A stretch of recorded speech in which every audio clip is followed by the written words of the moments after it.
Ողջույն ձեզ, քույրեր եւ եղբայրներ։ Այսօր մեծ եղերնու օրն է։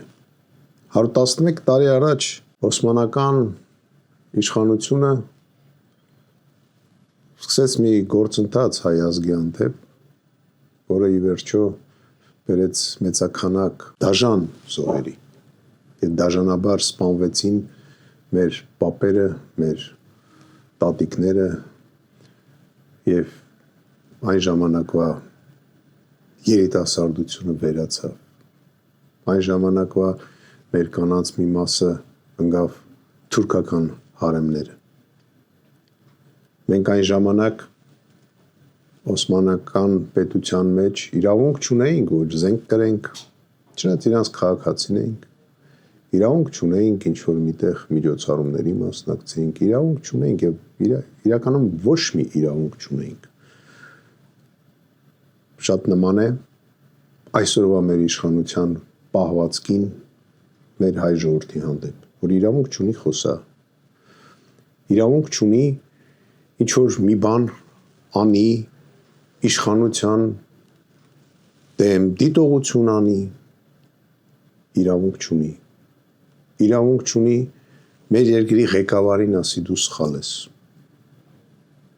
Նույն բաները եղել է այն ժամանակ, ամբողջ օրը անօրինականություն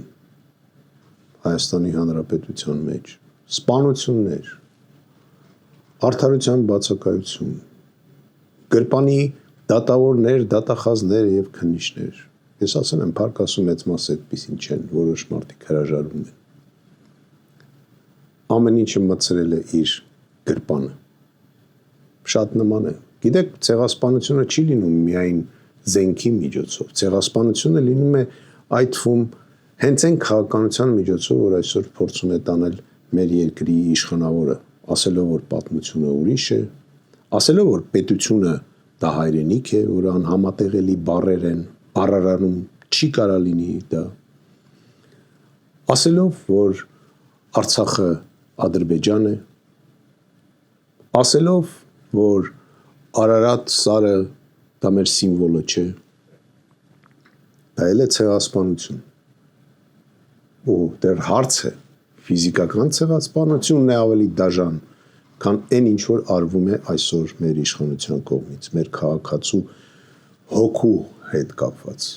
Առաջինը լսում եմ, որ խիվ առիթ Թուրքիայի դրոշը։ Այսօրով կարար չեմ երկու օր սպասեր։ Չեմ հասկանում։ Խոսում է,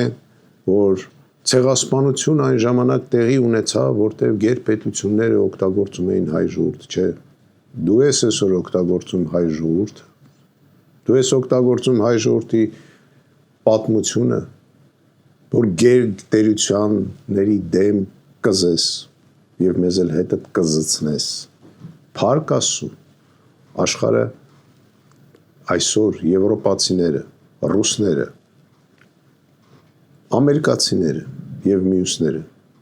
այսօր ցավակցում են հայ ժողովրդին։ Ինչ է կստացվում։ Դու ինչքան էլ գլխիցդ վերև թռնես, միևնույն է, վերևը կա մի չափալախ, որ կտնելու է ամեն ինչ իր տեղը։ Եղեք մեր հետ եւ էլ չի լինի եղերնի։ Եղեք մեր հետ եւ միայն ու միայն խաղաղություն է լինելու։ Եղեք մեր հետ եւ արցախցիները վերադառնալու են Արցախ։ Եղեք մեր հետ եւ մենք ապրելու ենք իսկական արդար պետության մեջ, որտեղ դուք կարող եք քննադատել ցանկացած մարդու եւ չվախենալ, թաքուն չխոսալ։ Մեր հետ եղեք։ Շնորհակալություն։